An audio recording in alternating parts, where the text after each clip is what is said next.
Hey guys, Verena here. Sorry that I haven't filmed any videos in so long. I know it's been like 8 months. I think the last video was posted in like May or something.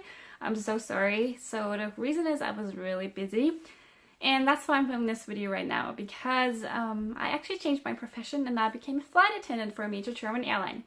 So that's what I have been up to, and I know that I had my channel like beauty based and box swap based before, but I thought I might as well just change it a little bit and pretty much make it about my new profession, my flight attendant life, and pretty much vlog about that.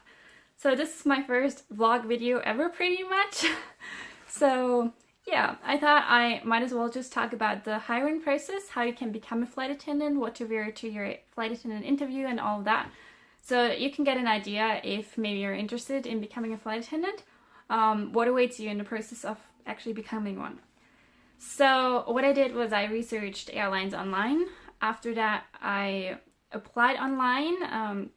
Then I was invited to an assessment center, which is pretty much just like an interview with more than one person, where they assess different people at pretty much the same time. And I know a lot of airlines actually only have a regular interview and just a day where you can get to know the other candidates as well. So either that or an assessment center.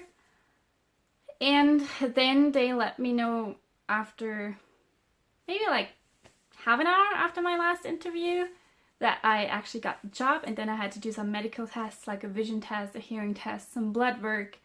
They tested my heart, all of that kind of stuff, because you have to be fit to fly, because you're up in the air like 35,000 feet. The air in the cabin is quite thin. It's pretty much as if you would be up at the mountain up in 8,000 feet. So yeah, not the same air as if you're at sea level.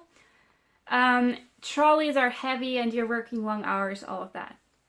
So definitely there's something that's like business style for your interview, because it is a formal interview. You want to work as a flight attendant, and as you know, flight attendants usually wear pretty nice uniforms, right? They either wear trousers and a nice blouse and jacket, or they wear a skirt and a blouse and a blazer, something like that. So try to dress kind of like you would when you are a flight attendant, right?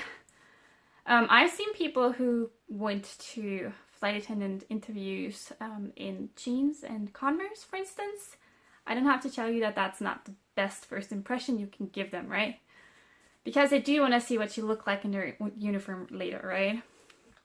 And then also, if you want to work for a European airline, for instance, and you're not a native English speaker, you will have to do an English test, because most airlines require you to be pretty much fluent in English. So what they ask are usually also grammar questions, not just speaking the language, but also being able to use it in a certain context. So better just freshen it up a little bit before you go to your interview if you haven't used your English in a while. So other than that, that was pretty much the hiring process. And after that, I was able to pick my start date. I know some airlines give you a set starting date, but for mine I could just choose when I wanted to start flight attendant training.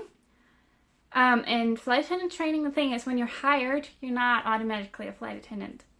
You are able to go to their flight attendant training, but you're not a flight attendant until you pass your training, because obviously you have to learn a lot of stuff, right? So flight attendant training, what it's all about is usually you have some emergency training in case of like a fire, or in case of like an emergency landing, in case you have to ditch into the water, stuff like that.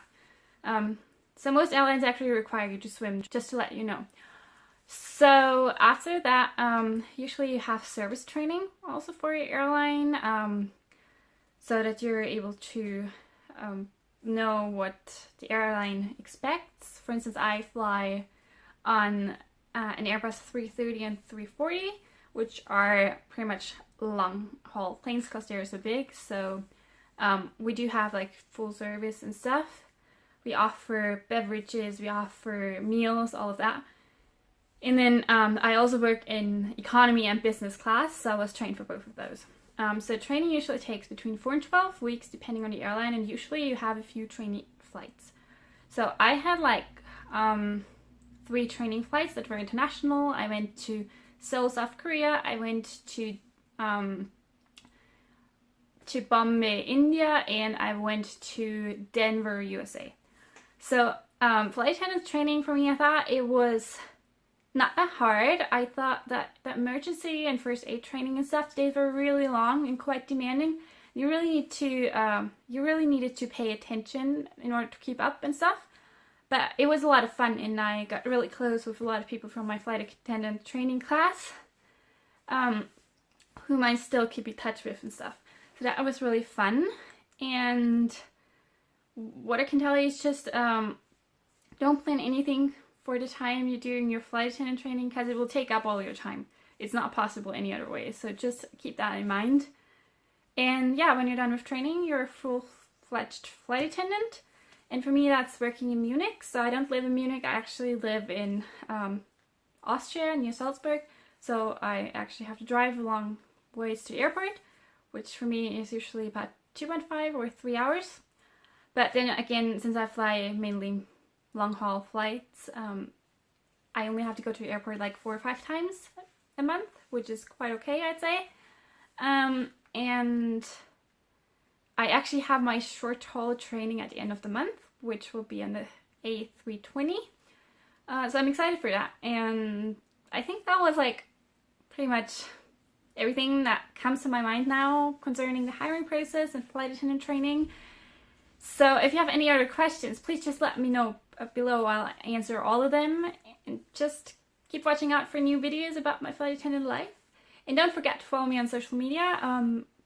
I post pictures on my Instagram all the time, so just check that out. And thank you for watching. I'll see you guys soon. Bye bye.